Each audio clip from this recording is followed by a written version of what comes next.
Hey guys, welcome back to Andy's Dinosaur Reviews, and today we are back with another brand new Paleo Revived release, and we have definitely one of the single most impressive, actually I would say probably the most impressive of the Paleo Revived figures that I have had the pleasure of adding to my collection so far. As you can very clearly see, we've got the Ultimasaurus, and what a beast of a figure this is.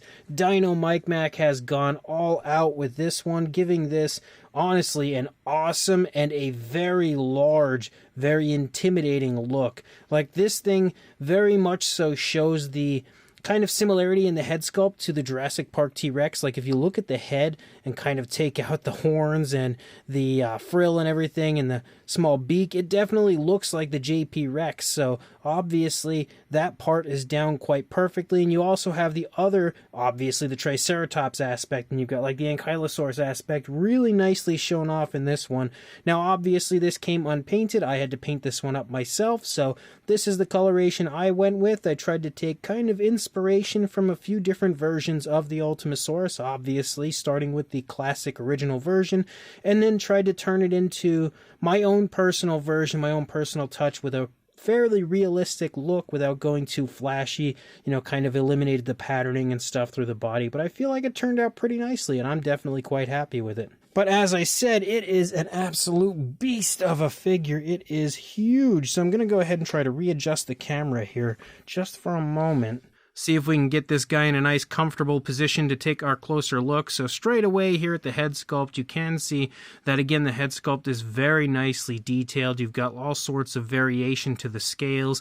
I feel like if I try to bring it in any closer, it's just going to get too close. Then it's just uncomfortably close. But you can see again the scale detail looks quite nice. You've got also a little bit of a softer variation of skin texture here on the lower jaw. As you move up, you obviously have our Triceratops horns up here, and I tried to give them a little variation of color with some blacks and browns and stuff. Even though the original Ultimasaurus again just has black, I tried to just liven it up a little bit, give it a little bit more realism, and you'll see that through the course of the entire figure as I've added in variation of color throughout with different shades of reds and yellows and all sorts of color on this one. I also tried to give the eyes kind of a realistic look. I feel like they turned out pretty decent as well. I'm happy with them, again giving them that green-eyed look, which I think looks really cool. And what I also love about this is even though it does have that kind of Jurassic Park T-Rex sort of a look, it also has almost like a creepy like monster movie, which obviously it kind of is, monster movie vibe. Like, it would be really cool to see this, in fact this exact sort of design in an actual Jurassic movie. And of course this one, being one of the larger figures, does sport articulation, which is super cool. If we take a look from the front here, you can see the tongue sculpted out on the inside of the mouth. You can also see the teeth there on the lower jaw sculpted out, and we can see, if we turn it around and look up here, you can also see again the teeth on the inside of the mouth on the upper side, and some decent detailing there within the inside of the mouth. Definitely looking really cool, and I love the fact that this has a little bit of posability to it, especially when a lot of the smaller figures in the Paleo Revived line don't actually have any sort of articulation. It's always fun to get some of these larger ones that do. When you take a look at it from here in the front, you can see it looks absolutely awesome. As you lead up, you've got the frill up here again. I didn't want to go too flashy with the colors on this one because you really don't see a whole lot of flashiness on the original version in the frill. It's basically just red, so I tried to keep that sort of a look, but just adding a little bit more variation of color to that area. As you lead back into the neck, you can see the skin kind of stretching and a little bit of wrinkling right there. You can also see, of course, the armored area here to the back of the dinosaur, which again is one of the biggest trademarks to the Ultimasaurus. As you lead along, you absolutely have that armored look here moving along the back, which looks super cool. I was kind of in debate about painting out all of the scoots as well as the spikes moving along the side, but I felt like maybe if I did that, it would just end up looking a little bit too flashy, maybe a little bit over painted. So I just kind of went with this look, and I think, again, it looks really cool. I also tried to give the dinosaur a little bit of a dirty look to it, just sort of looking like the filthy, monstrous creature like I would expect it to be, so hopefully that is coming across in the paint job as well. But as you move through, you can see, again, the detailing in the armored area also looks quite awesome. As you lead down here into the arms, you've got the muscle definition. You also have some pretty nice looking skin texture, which you can see leading down. Looks quite nice. Moving down into the hands, we can see the fingers sculpted out, the nails as well, which do have a pretty nice, genuine, sharp look to them. And what's cool is the arms are also articulated, so you can move those forward and back, again just creating even more posability for the figure, and obviously both arms are going to do the same. As you lead into the stomach, you can see the skin texture continues to look quite nice. I did give it that yellowish tone like you see on the original Ultimasaurus on the underside, which I think turned out pretty cool. Leading back, we've got the nice muscle definition here to the thigh. The skin texture, I think, looks really, really nice in this area. We obviously can see a big bulging calf muscle as well. The knee here on the front of the leg. And as you lead down, we transition to that reddish tone that you do see on the feet of the original Ultimasaurus. We've got some scoots moving down the toes. And obviously, we'll see the same thing again when we move over here to this side. And you'll also notice the browns kind of, or like the beige kind of popping up here and there, which again was my attempt to sort of give it just a little bit more variation of color, but also just kind of adding a little bit of like a dirty or dustiness to the figure. But the leg again looks absolutely as jacked as it gets. You've got the sickle claw and everything. You also have the dew claws.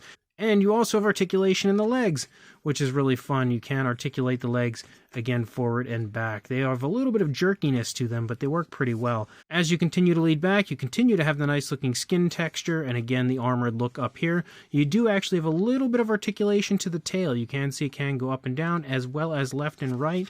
If you come up above, you can get a little bit of a look at the left and right, as well as the up and down, and it can also swivel. So again, Dino Mike Mac always trying to improve his figures, always working on new ways to create articulation for them and stuff.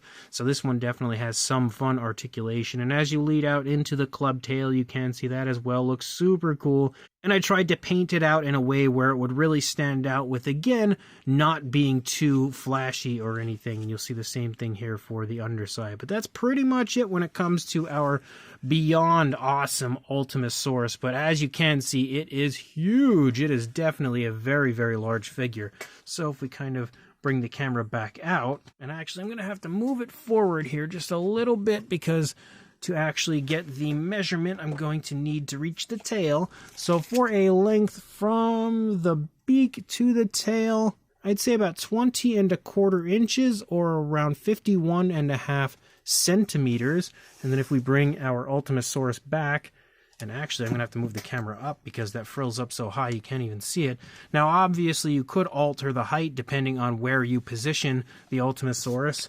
But in the position it's standing in currently, you are looking at about 10¾ inches or right around 27½ centimeters. For a size comparison, we've got Mr. Papo T-Rex, the Attack Pack Colovosaurus, Robert Muldoon, and the Collect A human being next to our Ultimasaurus. And as you can see, just like I said, it's pretty darn big, and you can definitely see that here with these figures standing next to it. And obviously, you're going to see the same thing if we bring in a Mattel Velociraptor and Dilophosaurus. The Ultimasaurus is clearly going to be a lot larger. We've also got a Wild Roar figure here with a Parasaurolophus, which you can very clearly see, again, a lot smaller. As well as our Ultimasaurus going face-to-face with the Yangshuanosaurus, which is a gigantic tracker size range figure from Mattel, which clearly we're still not quite meeting up in the size area. And if we bring in the Mattel Extreme Damage, which is the same size range as the Extreme Chompin Tyrannosaurus Rex, you can see that the Ultimasaurus is still larger than the Mattel T-Rex.